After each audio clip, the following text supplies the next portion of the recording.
अस्सलाम वालेकुम नाजरीन, मैं अब्दुल जब्बार सुमरो हाजिर हूँ आपके programme behind the news with Abdul Jabbar Soomro के साथ। तो शुरू करते हैं आज की खबरें। जैसा कि आप जानते हैं आज 4 अप्रैल है और 4 अप्रैल 1979 को शहीद जुल्फ़िकार अली भुट्टो को तख्ता-ए-दार पर लटकाया गया था। उस हवाले से आज एक सयाह दिन है। लेकिन आज सुप्रीम कोर्ट के 3 रुकनी अक़लियती बेंच ने जो फैसला दिया है उसने सयाह दिन को मज़ीद सयाह कर दिया है।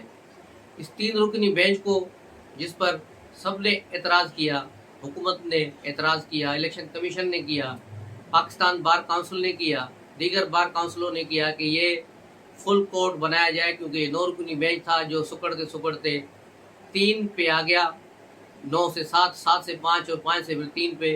और ऐसे जजेस को बिठाया गया जो इस बेंच से ऑलरेडी निकले हुए थे। दोबारा उनको चीफ जस्टिस ने अपने साथ बिठाकर एक मुतनाज़ा बेंच बना दिया। और पहले दिन से मालूम था कि इस बेंच का फैसला क्या होगा। किसी भी रेडी वाले से, किसी भी जो बाशऊर है या किसी नाई की दुकान पर बैठे हुए लोग आपस में सियासी गुफ्तगू कर रहे थे, वहाँ भी अगर ये बहस चल रही होती तो यही था कि ये 3 बंदे बैठे हैं तो यकीनन फैसला इमरान खान के हक में आएगा। तो बिल्कुल इसी तरह ही हुआ, हस्बे मामूल यही फैसला आया और अदालत ने आज को दिन को फिर एक सयाह दिन बना दिया। पीटीआई वाले बगले बजा रहे हैं कि आज आइन की फतह हुई है। आइन की फतह कहाँ हुई है? इसमें जो है इनका मुद्दा था, सुप्रीम कोर्ट ने उससे बिल्कुल अलग फैसला दिया कि 90 रोज़ में, आइन कहता है 90 रोज़ में इंतखाबात हों, लेकिन अब खुद ही सुप्रीम कोर्ट ने उसे 15 दिन फिर आगे कर दिया। 15 दिन पहले 30 अप्रैल तक किया था, अब 14 मई तक इसको आगे ले गए। तो इसका मतलब ये 120 दिन बन गए। 90 दिन से तो कहानी आगे निकल गई। यूँ सुप्रीम कोर्ट ने भी उस जो है आइनी पाबंदी की खिलाफवर्जी कर दी, 90 डेज वाली थी।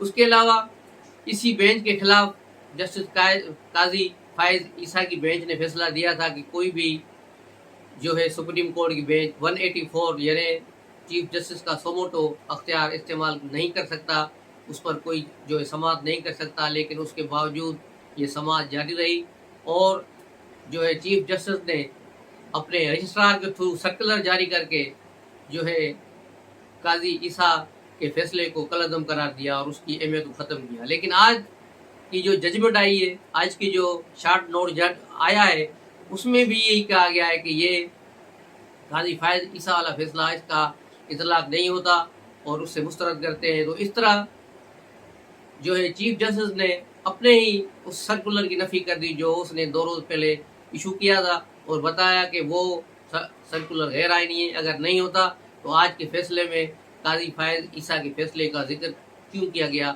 उसे क्यों कलअदम करार दिया गया? तो इसका मतलब है चीफ जस्टिस ने वो बोंगी मारी थी, एक सर्कुलर निकाल के उसको इसने रिवर्स करके फैसला किया, लेकिन उस पर भी इन्होंने बस नहीं किया। उसके अलावा जैसे ही फैसला ख़त्म हुआ फ़ौरन एक 6 रुकनी बेंच बना दी गई जस्टिस एजाजुल एहसन की सरबराही में, ताकि वो काजी फायज ईसा वाले केस को सुने। और सिर्फ 5 मिनट में अदालत की तारीख देखो कितना स्पीड से काम कर रही है सुप्रीम कोर्ट हमारी। शेम है ये कि 5 मिनट में 6 जजों ने उस फैसले को मुस्तरद कर दिया और उसको रद्द करके बहाल कर दिया। इसका मतलब है इस 6 रुकनी बेंच बनने का भी मतलब यही है कि जो आज 3 रुकनी बेंच ने फैसला दिया वो सही नहीं है। अगर वो फैसला सही होता तो फिर 6 रुकनी बेंच बनाने की इनको ज़रूरत क्यों पड़ी, इसकी भी वजह मिलनी चाहिए, लेकिन कोई वजह नहीं है। लेकिन ये चीफ जस्टिस मुसलसल बुलंद कर रहे हैं। पहले सर्कुलर निकाला, फिर 3 रुकनी बेंच पर बजद रहे और उसी पर तकिया किया और फैसला दे दिया और उसी में फिर काजी फायज ईसा वाले फैसले को रद्द करके अपने ही जारी सर्कुलर को मुस्तरद कर दिया। उस पर भी इसको तसल्ली नहीं हुई, फिर उसने 6 रुकनी बेंच बनाया जिसने सिर्फ 5 मिनट में जो है काजी फायज ईसा वाले फैसले को उड़ा दिया है। उससे पहले जो है रात को भी बंदयाल ग्रुप ने, यानी सुप्रीम कोर्ट अब क्योंकि 2 हिस्सों में बढ़ चुकी है, तो इस बंदयाल ग्रुप ने रात अपनी मीटिंग बुलाई, अपने हामी हम ख्याल जजों को बुलाया और इसी मसले पर गौर व किया गया। और काफ़ी देर तक इनकी मीटिंग चलती रही, लेकिन नतीजा कुछ भी नहीं निकला। नतीजा यही निकला कि 3 जजों ने जो फैसला आज दिया। बिल्कुल इसी तरह आज बंदयाल ने वही जनरल ज़िया वाला काम किया। जनरल ज़िया भी आयतें पढ़ के झूठ बोलते थे اور قوم کو گمراہ کرتے تھے. آج چیف جسٹس نے بھی یہ جھوٹا فیصلہ دیتے ہوئے پہلے ایک قرآنی آیت پڑھی, اس کے بعد فیصلہ کیا, لیکن اس کے پاس جو ایک اخلاقی مورل ہوتا ہے, اتھارٹی ہوتی ہے, وہ بدیال میں نظر نہیں آئی. تو یہ صورتحال بڑی بھیانک رہی, اور اس کے فیصلے کے بعد پہلے رانا صلی اللہ نے کہا تھا کہ یہ فیصلہ کیا آنے والا ہے, اور یہ فیصلہ ایسے ہی آئے گا. اس کے علاوہ جو ہے بعد میں کیبنٹ کی میٹنگ بھی ہوئی ہے. کیبنٹ کی میٹنگ میں جو ہے کافی دیر تک اس پر بحث مباحث ہوا ہے, اور اس فیصلے کو بالکل مسترد کر دیا گیا ہے, اور کہا گیا ہے کہ سپریم کورٹ کی اقلیتی بینچ کا فیصلہ ہے جسے کابینہ مسترد کر دیے, اور اسے اٹھا کر فیصلے کو ڈسٹ بن کے ڈبے میں پھینک دیا گیا. یوں 14 مئی کو ہونے والے انتخابات کا جو اب شیڈول دیا ہے وہ کھٹائی میں پڑ گیا ہے. سپریم کورٹ کو یہ اختیار ہی نہیں کہ وہ انتخابات کی ڈیٹ دے. اگر آئین میں کہیں ایسا لکھا ہے تو مجھے کوئی دکھائے, جو کوئی آئین ساز اور کوئی قانون ساز, کیونکہ میں نے بھی تھوڑا بہت جو پڑھا ہے اس میں مجھے کہیں آئین میں یہ نظر نہیں آیا کہ سپریم کورٹ کوئی ڈیٹ دے گی. ہاں, الیکشن کمیشن کو ڈائریکشن دے سکتی ہے کہ آپ اتنے ٹائم کے اندر الیکشن کرائیں, تو ڈیٹ دینا الیکشن کمیشن کا کام ہے, اس کا نہیں ہے, سپریم کورٹ کا نہیں. اور کل جو ہے عرفان قادر نے بھی جو نقطہ اٹھایا تھا وہ بھی انتہائی اہمیت کا حامل تھا کہ صدر اپنے طور پر کوئی تاریخ نہیں دے سکتے, کیونکہ صدر کوئی بھی فیصلہ وزیر اعظم کی ایڈوائز کے بغیر نہیں کر سکتے. جس طرح رانا ثنا نے کہا تھا کہ صدر وزیر اعظم سے پوچھے بغیر باتھ روم بھی نہیں جا سکتا, تو یہ الیکشن کی تاریخ کا اعلان کیسے کر سکتا ہے. تو یہ صورتحال جو ہے سامنے آ رہی ہے اب کہ حکومت نے بالکل ہی اس کو جواب دے دیا ہے کہ اس فیصلے کو نہیں مانتے اور نہ ہی اس فیصلے پر عمل ہوگا. اس کے علاوہ اب دیکھا جائے گا کہ اس کے خلاف ہر فورم پہ انہوں نے کہا ہے کہ ہم اپیل کریں گے. اس کے فوراً بعد جو ہے کابینہ کی میٹنگ کے بعد قومی اسمبلی کا اجلاس بھی شروع ہوا, جس میں بڑے تفصیل کے ساتھ وزیر قانون نے سارے نکات وہ اٹھائے اور کہا کہ یہ فیصلہ تعصب پر مبنی ہے, اور یہ صرف ایک اپنے لاڈلے کو خوش کرنے کے لیے ہے, اور 21 ارب دو, یہ کرو, یہ سیکیورٹی فراہم کرو, یہ ساری کام اب جو ہے بندیال گروپ کرے گا. تو یہ کس طرح کریں گے یہ ساری جو ہے, لیکن پارلیمنٹ بھی آج میرے خیال میں اس کو مسترد کر دے گی مشترکہ ایک جو قرارداد لا کر. تو یوں یہ فیصلہ ایک متنازع ہو گیا ہے. اس متنازع فیصلے پر عمل درآمد کیسے ہوگا یہ اب دیکھنا ہے, لیکن جہاں تک اہم باخبر حلقے بتا رہے ہیں, جس طرح میں نے کل بھی بتایا تھا کہ سپریم کورٹ جو بھی فیصلہ کرے انتخابات نہیں ہوں گے, ایک صوبے میں انتخابات نہیں ہوں گے, کیونکہ اگر پنجاب میں صرف انتخابات کرانے ہیں تو پنجاب ایک بڑا صوبہ ہے, 55% آبادی پاکستان پنجاب کی ہے, اور اگر وہاں انتخابات صوبائی اسمبلی کے ہو گئے تو آگے جا کر اگر قومی اسمبلی کے انتخابات ہوں گے تو پھر صوبائی اسمبلی کی جو بھی گورنمنٹ اس وقت ہوگی وہ ظاہر ہے اپنا اثر رسوخ استعمال کرے گی, اور اپنے کینڈیڈیٹس کو جتوانے کے لیے دھاندلیاں بھی کریں گے. تو یہ انتخابات نہیں ہوں گے, لیکن پاکستان کے لیے خدا نخواستہ ایک بڑا بحران جنم لے گا. جس طرح 1970 کے انتخابات پاکستان کو 2 حصوں میں تقسیم کر گئے, 77 کے انتخابات کو جسے پی این اے نے نہیں مانا اور تحریک چلائی, اور بالآخر پھر 11 سال ہم ماشاء اللہ کے زمرے میں چلے گئے, آئین معطل رہا اور پاکستان ایک بڑی جو ہے مصیبت میں گھرا رہا. تو اب بھی یہی صورتحال نظر آ رہی ہے. جس طرح حامد میر نے بھی آج جیو نیوز میں کہا کہ مجھے کہانی جو ہے دنوں اور ہفتوں کی نہیں لگ رہی, مجھے گھنٹوں کی کہانی لگ رہی ہے. ہو سکتا ہے گورنمنٹ کوئی جو ہے اس پر ایمرجنسی نافذ کر دے, یا پھر میرے عزیز ہم وطنوں والا کام شروع ہو جائے, کچھ بھی ہو سکتا ہے. یہ ساری صورتحال ہے, اس پر غور کرنا چاہیے. آج ذوالفقار علی بھٹو شہید کی برسی ہے. بلاول بھٹو قومی اسمبلی میں نہیں تھے, وہ لاڑکانہ میں ہے, اور وہاں نوڈیروں میں انہوں نے ایک تقریب سے خطاب کرنا ہے اب سے تھوڑی دیر بعد.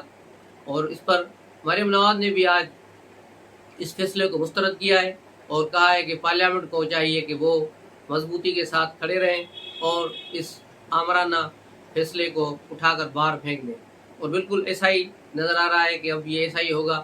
دوسری طرف عمران خان نے مختلف بین الاقوامی ٹی وی چینلز کو انٹرویو دیتے ہوئے کہا ہے کہ مجھے پاکستان میں مارنے کا خطرہ ہے, مجھے شاید یہ مار دیں گے. اور اس کے علاوہ اس نے یہی کہا کہ یہاں رول آف لا نہیں ہے, اور یہ خود صاحب رول آف لا کتنا کرتا تھا 4 سالہ دور میں, اس کی یہ بات ہی نہیں کرتا. آج بھی کہہ رہا ہے کہ جیسے مجھے حکومت ملے گی एहसाब करूँगा तो पिछले 4 साल में तुमने क्या झकमारी दी क्या, 4 साल में तुमने क्या किया था, कौन सा तूने पाकिस्तान को इंसाफ दिया, कौन सा तूने एहसाब किया। अब अपने आप को तो एहसाब के लिए पेश करो ना, पिन की पीरनी, और तुम सामने आओ। अभी क्यों इस्लामाबाद हाई कोर्ट में नेब के कवानीन को तरमीम जो है तुम चैलेंज कर रहे हो नेब को कि हमारे खिलाफ तहकीकात न हो। तुम्हारे खिलाफ तहकीकात क्यों न होनी चाहिए। तुम एक सर्टिफाइड चोर डिक्लेयर हो चुके हो तो शाखाना केस में, तुम सर्टिफाइड जो फॉरेन फंडिंग के चोर साबित हो चुके हो। ये 2 केसेस बिल्कुल हो चुके हैं, लेकिन ज़ाहिर है अदालत में तुम्हारी जो है सहूलतकार ज़्यादा मौजूद है, इसलिए अभी तक तुम पर फर्द जुर्म आयद नहीं हुई। जिस तरह अमेरिका में ट्रंप पर फर्द जुर्म आयद नहीं हो पा रही, लेकिन आज वहाँ सुना है न्यूयॉर्क में वहाँ भी सख्ती की जा रही है, और कल का दिन जो सुबह होगा अमेरिका में तो वहाँ यकीनन ट्रंप पर फर्द जुर्म आयद होगी। ट्रंप ने भी इमरान की तरह अपने हामियों को वहाँ कोर्ट के बाहर बुला लिया है, तो बिल्कुल ही सेम पैटर्न पे चल रहे हैं दोनों भाई, पर ट्रंप और इमरान। तो इसी तरह आज भी एक अमेरिकी कांग्रेस रुकन ने जो ट्रंप की पार्टी का है तंबीह की है पाकिस्तान को कि इमरान खान को गिरफ्तार न किया जाए, इससे हालात ख़राब हो गए। इस उल्लू के पट्टे से पूछो तुम्हें क्या पता पाकिस्तान के हालात की। तुम्हें तो अपने घर का पता नहीं कि तुम्हारी बीवी कहाँ कहाँ मुँह मारती फिरती है, और तुम कहते हो पाकिस्तान में हालात ख़राब हो जाएंगे। तो ये लोग हैं जो इसने अमेरिका में हायरिंग की है अपनी तंजीमें जो इसको सपोर्ट कर रही हैं। अब कांग्रेस के लोगों से जाकर एक एक बयान दिलवा रही हैं ताकि इमरान खान को सपोर्ट मिले, और बैनुल-अक़वामी जो चैनल्स हैं उन पर भी इनका असर रसूख है। वॉइस ऑफ अमेरिका से लेकर सब जगह पर इमरान भर्ती है, यूथीज है, वहाँ पर बड़े पैमाने पर फंड चलाए जा रहे हैं, माल खर्चा जा रहा है, और पीटीआई को दोबारा मुसल्लत करने के लिए भरपूर एक मुहिम चलाई जा रही है। उसके अलावा एक गौहर शाही लंदन में बैठकर आर्मी चीफ को गालियां दे रहा है और उसे कहा 10 अप्रैल तक अगर इंतखाबात का ऐलान न हुआ तो मैं आर्मी चीफ को नहीं छोड़ूंगा। ये कादियानी फितना, गौहर शाही जो खुद को झूठे कज़ाब अपने आप को नबी कह रहे थे, इस जैसे लोग इमरान खान के पीछे हैं, कादियानियों के गठ इसके पीछे हैं। और वहाँ से अब तारिक अब्दुल्ला ने बताया कि 90% लोग जो लंदन में या जर्मनी में या दूसरे मुल्कों में मुजाहरे कर रहे हैं उसमें 90% कादियानी लोग होते हैं जो इमरान के लिए आते हैं। तो ये एक बैरूनी फितना है जिसका बुनियादी मकसद पाकिस्तान का को ख़त्म करना है। अब सारी दुनिया के साथ साथ पाकिस्तानियों को भी एहसास होना चाहिए कि ये आदमी जब से इक़्तिदार से निकला है मुसलसल फितना कर रहा है, जिसकी वजह से गवर्नमेंट न सही तौर पे काम कर पा रही है, न सही तौर पे कोई मुआशी प्लान बना पा रहे हैं। रोज़ाना कोई ना कोई मसला होता है। एक अदलिया, दोनों ने नाक में दम किया हुआ है। अब पार्लियामेंट को चाहिए कि वो ऐसे कवानीन बनाए और जल्द बनाए ताकि अदलिया को नच डाली जा सके। उसके बगैर पाकिस्तान में कोई तरक्की नहीं होगी, पाकिस्तान में कुछ भी नहीं होगा। अभी जो पार्लियामेंट ने सुप्रीम कोर्ट का बिल पास किया है वो सदर के पास पड़ा है, तकरीबन 6 दिन गुजर गए, अभी इसमें 8 दिन और हैं। उसके बाद 15 दिन के बाद ये वापस पार्लियामेंट को आएगा और फिर पार्लियामेंट एक दिन में इसको दोबारा पास करके दोबारा सदर को भेजेंगे। उसके बाद 10 दिन और लगेंगे और उन 10 दिनों के बाद ये खुद ब खुद कानून बन जाएगा। तो भी 20-25 दिन है चीफ जस्टिस के जो है वो करे। आज ख्वाजा साद रफ़ीक ने भी कहा कि जिस तरह बंदयाल ने कहा था कि वज़ीर आज़म सिर्फ हुकूमत में सिर्फ वज़ीर आज़म नहीं होता, दूसरे लोग भी होते, काबीना होती, उसके फैसले सबके होने चाहिए। तो चीफ जस्टिस भी सुप्रीम कोर्ट नहीं है, सुप्रीम कोर्ट पूरी चीफ जस्टिस का जिक्र आइन में कहीं भी नहीं है। आइन में हर जगह सुप्रीम कोर्ट का जिक्र आता है। तो ये सारी सूरत हाल है और पाकिस्तान में जो एक तसादुम की तरफ जा रही है सूरत हाल बहुत तेज़ी के साथ जा रही है। आज अदालती फैसले ने इस बहरान को मज़ीद संगीन कर दिया है। अब ये बहरान कब टलेगा, इसका कैसे खात्मा होगा या इसमें मज़ीद इजाफा होगा, ये अब देखना होगा। तो मिलते हैं अगले ब्लॉग में, तब तक के लिए इजाज़त दीजिए। अस्सलाम वालेकुम।